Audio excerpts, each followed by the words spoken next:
Yo! What's happening? This is my first run since completing Ben Nevis. And it's Sunday. So I'm attempting to do a long run. An hour and a half, 90 minutes. I don't think I'll be able, I don't know. No idea what's going to happen just yet, but I'm just going to keep running. See how I get on. So I completed Ben Nevis on Wednesday, and then I've done nothing since Wednesday until today because Ben Nevis absolutely smashed my legs to bits. At the end of it, my calves and my quads, oh my god, they were sore, but not as sore as I would have expected, considering especially the descent. Oh, that was brutal. Coming down was way worse than going up. But today, my left calf still feels a bit tender, so I thought I may as well come out and attempt to do a zone 2 run. I'm not putting any pressure on time or anything like that. Like I said, I'm gonna try and go for 90 minutes, but if I can't, the moment it feels like I'm done, I'm done. That's fine. But at the moment, I feel dead good. I feel dead comfortable. So to aid in the pursuit of zone 2, I'm on the canal today. This is probably the go-to for most runners, isn't it? Because the canal's flat. It's got good views. Why not? You know what I mean? But it's not a patch on the canal that was on a few days ago, running up Neptune's staircase in Fort William. Oh, I tell you what, beautiful. That, if I ever won the lottery, the west coast of Scotland is definitely where I would move, without a doubt. It's so beautiful up there. The people are amazing. I love Scotland. I really do. So I won't tell anybody that I've won the lottery if I do win it, but there'll be signs. So I mentioned this in my Manchester Half Marathon 2024 video, but if you haven't watched it yet, then basically Manchester Half Marathon is what started my sort of like running adventure. So in 2023, I went to support one of my friends who was doing it. So I was at the end, cheering him over the finish line. And while I was there, so I had a sort of like, what's the word? A misconception. I think that's the right word. I had a misconception of what a runner was or is. My thought of a runner was a stick thin person that was just rapid. Simple as that. One box, that's how you fill it. But when I was at the end of Manchester Half Marathon and watching all of the different shapes, sizes, the differences in ages from 18 all the way up to God knows 80, it blew my mind that people like that have just run 13 miles, 13.1 miles, or 21.1 kilometers. After I watched everybody cross the line, it was just just really changed my perspective. And then I said to my mate Johnny, do you mind if I come for a run with you? Obviously after he recovered from the half marathon. So we went out and I did the usual that everybody pretty much does when they start running. I went too fast and I pretty much injured myself straight away. But it didn't put me off, and I pretty much, I'd say, spent the next year and a half up until this point, because I've only been running for getting on nearly, I think it'll be 2 years in November.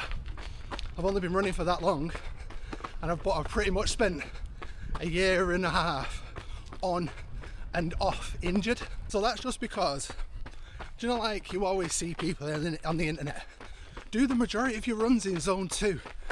And it's like, it's that structure of the sentence that really sort of like got me. Do the majority of your runs in zone 2.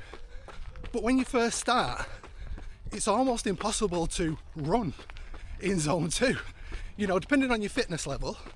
But, you know, it's dead hard. So you end up walking, but then you feel dead deflated because you feel like you should be running.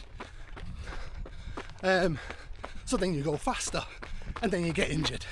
So it took me a while to be able to battle my ego and get out.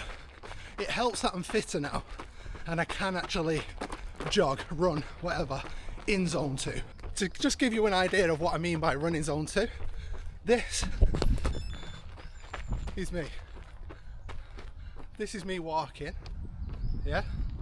This is me walking. This is me running in zone 2. The difference? The bounce. It's just a bouncy walk. So when you're out for a run, I say that loosely, don't be afraid to walk. If you need to walk, walk. At the end of the day, especially like a day like today, when the weather's so nice and it's warm, you know, you might need to walk just to keep your heart rate down because of the heat. You know, it's not a strike against your name or anything like that. You know what I mean? Like, my heart rate's at 157. If it goes to 158, I'm in zone 3. So, walk. You know what I mean? You'll probably see quite a lot, say like on my Instagram and on my TikTok. You know, a lot of my paces, because I'm doing a lot of zone 2 running at the moment, 8 kilometre pace, 8.5 kilometre pace, sometimes 7.5 kilometre pace, sometimes 7. It's all over the place because it depends on the day, depends on how well I've slept, depends if I've got a bit giddy and ate a bit too much food. Do you know what I mean? There's loads of factors that dictate your heart rate. So just set your watch to heart rate, not pace or anything like that. A bit like mine. Watch. Here, I'll slow down a bit. Set your watch to a heart rate only screen. Then that way, you've not got the pressure of pace. You're not even thinking about it. You're just keeping an eye on your heart rate and enjoying yourself, soaking up some vitamin D whilst we've still got it. It's not going to be long before it's gone.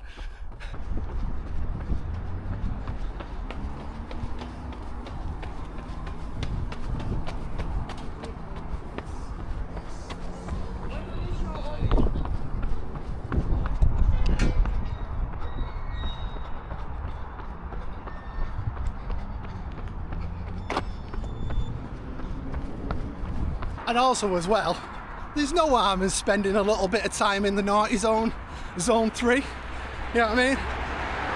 It's not going to break the bank, it's not going to end the world. So if you do sneak into the naughty zone, zone 3, don't worry about it.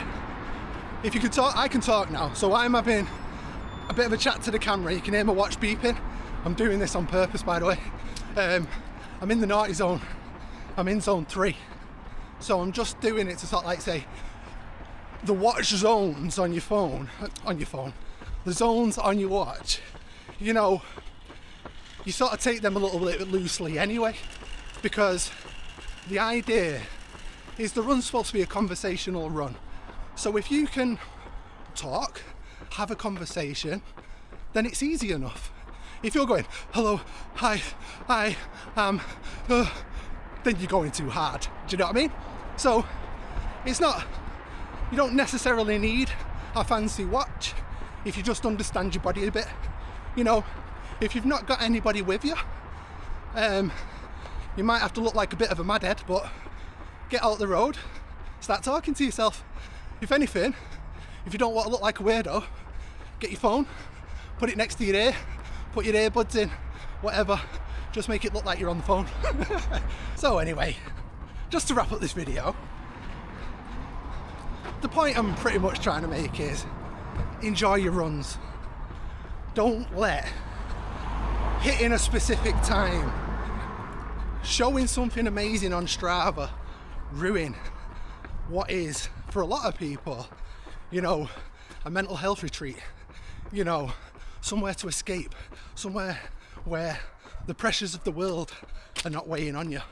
You know what I mean?